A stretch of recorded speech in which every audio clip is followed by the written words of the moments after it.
Hello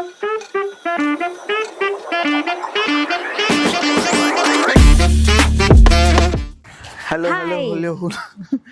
அக்கா உங்களுக்கு அண்ணாவை எவ்வளோ பிடிக்கும்? எனக்கு என்ன பிடிக்க கட்டாயம் கல்யாணம் இது அப்படின்னு சொல்ல மாட்டேன். என் தங்கக்குட்டி எனக்கு ரொம்ப பிடிக்கும், அதுதான் நான் சொல்கிறேன். என்னை முழுசாக தெரிஞ்ச ஒரு ஆள் இந்த மூஞ்சி தான். இந்த மூஞ்சி நான் வேறையெல்லாம் பார்க்கல. என்னோட இது அவ்வளோதான் அப்படின்ற மாதிரி தான் பார்க்குறேன். நான் 2 பேர்தான் ஒரு லைஃப் அப்படின்னு நான் சேர்த்துட்டேன். பிரிச்செல்லாம் பார்க்க முடியாது, அந்த அளவுக்கு இவனை பிரிச்சு பாரு. அவரையும் நான் பிரித்து பார்க்க மாட்டேன். அவனும் என்னோட பேபி. அவன் சுருக்கமாக சொல்கிறேன். அந்த என்னோட செல்லக்குட்டி இது, தங்கக்குட்டி இது, பட்டுக்குட்டி இது. இவனை நான் கல்யாணம் பண்ணியிருந்தால்தான் நான் ரொம்ப ஹாப்பியாக இருக்கேன். நான் இது ஜென்யூனாக என் ஹார்ட்லேருந்து சொல்கிறேன். நான் ஒரு பணக்கார வீட்டு பையனோ இல்லை வேறு ஏதோ ஒரு பையனையும் நான் கல்யாணம் பண்ணிட்டு போயிருந்தா கூட இவ்வளோ ஹாப்பியாகவும் நானாக இருந்திருக்க மாட்டேன். இன்னும் தண்ணி வராமல் இருக்கு, தண்ணி வரணும் வெளியே. இவ்வளோ பேசியும் தண்ணி வராம.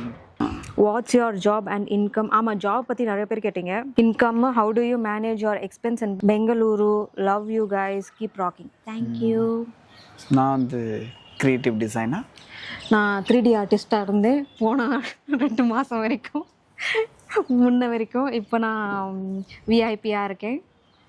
அதுவும் இன்னும் ஒரு 2 மாதம் வரைக்கும் தான். அதுக்கப்புறம் ஒரு புது பொசிஷனுக்கு என்ன சொன்னீங்க? உறவு எடுக்க புது பொசிஷன். உருவ எடுக்க போகிறேன் நான். 2 மாதம் தான். 2 மாதம். 2 மாதத்துல அதுக்கப்புறம் அப்புறம் நான் விஐபியே கிடையாது. ஸோ கிரியேட்டிவ் டிசைனர் வேலைக்கு போயிட்டுருக்கேன். இது வந்து எக்ஸ்பென்ஸ் வந்து நாங்கள் தனியாக ஒரு வீடியோ போடுறோம். ஏன்னா அந்த இன்ஃபர்மேஷன்லாம் கலெக்ட் பண்ணி வச்சுருக்கோம். ஏன்னா எவ்வளோ கிராசரிக்கு எவ்வளோ ஆகுது, வீட்டு வாடகை, இந்த ஏரியாவில் வீட்டு வாடகை எவ்வளோ போயிட்டுருக்கு, அப்புறம் கரண்ட்டு பில்லு, ஒய்ஃபை, இந்த மாதிரி என்னென்ன எக்ஸ்பென்ஸ்லாம் இருக்கோ அது எல்லாத்தையும் சேர்த்து ஒரு வீடியோவாக போடலான் இருக்கோம். அந்த வீடியோ நெக்ஸ்ட் இதில் வரும் உங்களுக்கு, சரிங்களா? அதில் உங்களுக்கு டீட்டெயிலாக சொல்கிறோம். ஆமாம், நிறைய பேர் ரெஃபர் பண்ணுங்கள் அதெல்லாம் சொல்கிறீங்க. ஸோ கரண்ட்லி நான் ஒர்க் பண்ணிட்டு இல்லை, ரெஸ்டிங் மோடில் இருக்கேன். அதனால் பட் எனக்கு ஏதாவது தெரிஞ்சிச்சுன்னா கண்டிப்பாக உங்களுக்கு ஷேர் பண்ணுறேன். நெட்வொர்க் இருந்ததுன்னா நான் ஷேர் பண்ணுறோம் கண்டிப்பாக. ஆமாம் அக்கா, உங்கள் வாய்ஸ் எனக்கு ரொம்ப பிடிக்கும். நானும் பெங்களூரில் தான் இருக்கேன். அண்ட் மை ஃபேவரட் கப்பல் தாங்கோடி தாங்கோங்கண்ணா. ஓ, ரசிகர்கள் பட்டாளமா? அக்காவா நீங்க? எல்லாரும் என்ன அக்கா அக்கான்னு லவ் கொடுக்குறாங்க. எனக்கு ரொம்ப சந்தோஷமா இருக்கு. சீரியஸாக நம்பாதீங்க. சில பேர் சுத்துறானுங்க, ஆட்டிடியூட் கேர்ள், டாக்ஸிக் கேர்ள். ஆடா, பொண்ணுக்காக பேசுனா ஏன்டா டாக்ஸிக்ன்றீங்க? எனக்கு புரியவே இல்லை. அதுதான் எனக்கு ஒரு இல்லை. ஒரு பொண்ணு ஒரு வீடியோ போடுறோம், அது வந்து நிறைய பேருக்கு ரிலேட் ஆகும். தான் பொண்ணுங்க மற்றவங்களுக்கு ரிலேட் ஆகிற மாதிரி தான் நாங்கள் வீடியோ போட முடியும். அது எங்கள் பர்சனல் லைஃப்பில் அப்படி நடக்குதுன்னு கிடையாது. ஆமாம், ஸோ அதனால் நாங்கள் வந்து இன்ஃப்ளூயன்ஸ் பண்ணுறோன்னு அர்த்தம் கிடையாது. பாசிட்டிவாக தான் நாங்கள் போடுறோம். எங்களுக்கு தெரிஞ்சு நாங்கள் எதுவுமே டாக்ஸிக்காக கொடுக்குறது கிடையாது, போடுறது இல்லை. நாங்கள் ஒரு டாக்ஸிக்கான டாபிக் போடுறோன்னா அது வந்து அந்த டாக்ஸிக் பர்சனை ப்ரைஸ் பண்ணுற மாதிரி போடுறது இல்லை. ஆமாம், கரெக்டா? ஸோ அதை வந்து டாக்ஸிக் பர்சன் பார்த்து எவ்வளோ கெத்தாக இருக்காங்க அப்படி நாங்கள் அப்படி போடுறது இல்லை. அந்த பர்சன்லாம் இருக்காங்க, ஸோ அதை ஒரு ஃபன்னாக காமிக்கணும் எல்லாருக்கும் அப்படின்னு சொல்லி தான் காமிக்கிறோம். புருஷன் போய் தண்ணி எடுத்து தர மாட்டியானே நாங்கள் எப்பவுமே அப்படி பண்ணுங்கன்னு சொல்லலை. அந்த அதிர்ச்சி கேட்குற டோன் இருக்கக்கூடாதுன்றது மட்டும்தான் நாங்கள் சொல்கிறோம். ஆக்சுவலி எப்போ அந்த வீடியோவில் காமிக்கிற மாதிரி எல்லா டைமும் ஒய்ஃப் அவங்க வேலையை பண்ணுவாங்க, ஹஸ்பண்ட் அவங்க வேலையை பண்ணுவாங்கலாம் கிடையாது. சம்டைம்ஸ் அவர் சும்மா உட்காந்து நான் எடுத்துகிட்டு போய் கொடுப்பேன். அது எதுவுமே யோசிக்க மாட்டேன். இவனுக்கு நான் ஏன் பண்ணேன், உட்காந்துட்டு என்ன கேட்குறேன் அப்படிலாம் கிடையாது. 2 பேருமே விட்டு கொடுக்குறோம். மீனாட்சி என்னடி பண்ற, வெட்டியா தானே இருக்க அப்படின்னு எல்லாம் கேட்டாதான் பண்ணக்கூடாது. ஸோ அந்த டோன்லாம் வேண்டாம் அப்படின்றதான் மென்ஷன் பண்றதுக்காக தான் அது போட்டது. ஸோ யாரும் அஃபெண்ட் ஆகாதீங்க. ஸோ சின்ன சின்ன விஷயம் தான். Toxic girl, I get that vibe அப்படின்னாலாம் சொல்ல. நான் ரொம்ப நல்ல பொண்ணு, புரியுதா? நான் பல வாட்டிக்கு சொல்ல முடியாது. என்ன மாதிரி ஏஞ்சல் கடிக்கெல்லாம் கொடுத்து வச்சிருக்கணும். Agree, I am agree. Good couples I have ever seen and the way you talk in a different voice. உன்னதான் மாமியார் வாய்ஸ் எடுப்பேன். அந்த மாமியார் வாய்ஸ் பின்ன இருக்கவரே இவர்தான். அதெல்லாம் இல்லை, இவங்க தான். சொல்லுங்க அத்தை அப்படின்ட்டு நடிப்பா அப்படியே இல்ல. How you both got connected and ended up in marriage அப்படின்னு ஒருத்தர் கேட்டிருக்கார். அதுவும் ட்ரீம் பாய் இருப்பான். நான் கல்யாணம் பண்ணிக்க போய் இப்படி இருக்கணும், இப்படி நினைக்கணும், இப்படி பண்ணணும் அப்படின்னு அவர் எப்படியெல்லாம் நினைச்சா அப்படியெல்லாம் இந்த பண்ணிக்கிட்டு இருக்கு. இது எல்லாமே கிடையாது, 100% கிடையாது, ஒரு 90% இருக்கு. சரி 80% இருக்குன்னு வச்சுக்கலாமே. சொல்லுது என்ன நீ சொல்லு. என்ன நான் மட்டும் ஒன்று கொஞ்சிக்கிட்டே இருக்கணும்.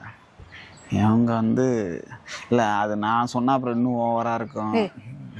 இவனெல்லாம் கல்யாணம் பண்ண வந்தீங்களா? நாங்கள் எக்ஸ்பிரஸ் கொஞ்சம் பண்ணாலும் அது வந்து Duck you, லோகேஷ். ஓகே சொல்லு. இல்லை இவங்க வந்து என்னுடைய ஸ்டார். இவங்க ஸ்டார்ன்றதோட ஒரு ஷைன் கொடுப்பாங்கள்ல ஒரு லைஃப்பில். ஸோ அந்த மாதிரி எனக்கு ஆமாம் ஒரு ஒளிவட்டம் தெரியுதுன்னுவாங்கல்ல அதுதான். ஸோ நான் எங்கே டவுனாக இருந்தாலும் நான் அப்போ டவுனாக இருந்தால் மட்டும்தானா? அப்படி இல்லை, ஒரு பொசிஷனில் ஒருத்தவங்க நம்மளை வந்து நம்மளை அறியாமல் நம்மளே இந்த இடத்துக்கு போகணும், அதுக்கு ஒருத்தவங்க பின்னாடி ஒரு பேக் போனாக இருக்காங்க அப்படின்றதுல வந்து முக்கியமான பங்கு உங்களுக்கு சேரும். எல்லா பங்கும் எனக்கு தான்டா சேரும். ஆமாம். பின்ன இன்னும் முக்கியமான பங்கு மட்டும் சொல்கிற. How to handle the pain when we get after someone leave us and we can't get anger on them. Okay.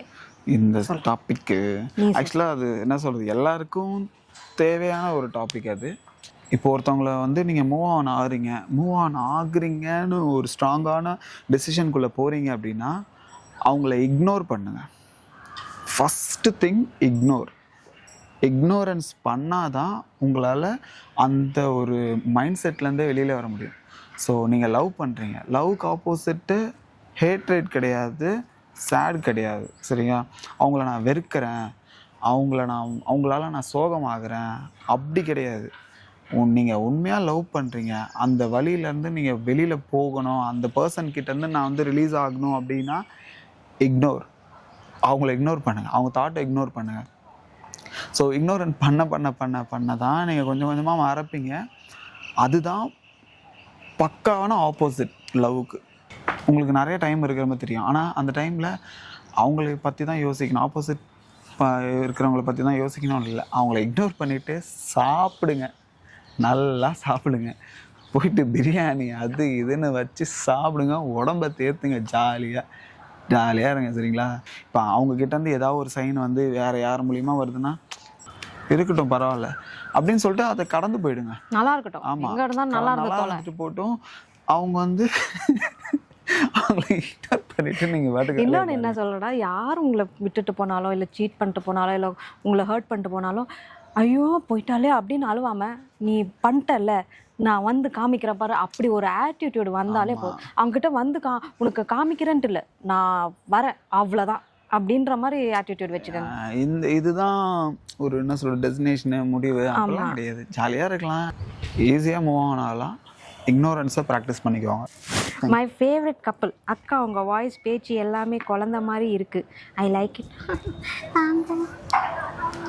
நவடி தாங்க குட்டி விஜிமா நடிக்கிறாவ இப்படி சொல்லி தாண்ட நம்புறானுங்க. கம்முடறா இதை வந்துச்சு வாய்ஸ் என்ன ப்ரோ இப்போ வந்துச்சு பாருங்க, குழந்தை மாதிரி பேசுறாங்களா, வந்துச்சு பார்த்தீங்களா வாய்ஸ்?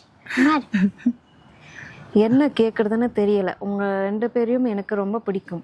நேரில் பார்த்தா ஐ எம் ஹாப்பி. நாங்களும் ரொம்ப ஹாப்பி. மிஸ்டர் சன்சார் எல்லாரையும் பார்த்து ஒரு நெட்வொர்க்கை வந்து பில்ட் பண்ணுறது வந்து எங்களுக்கும் பிடிக்கும்.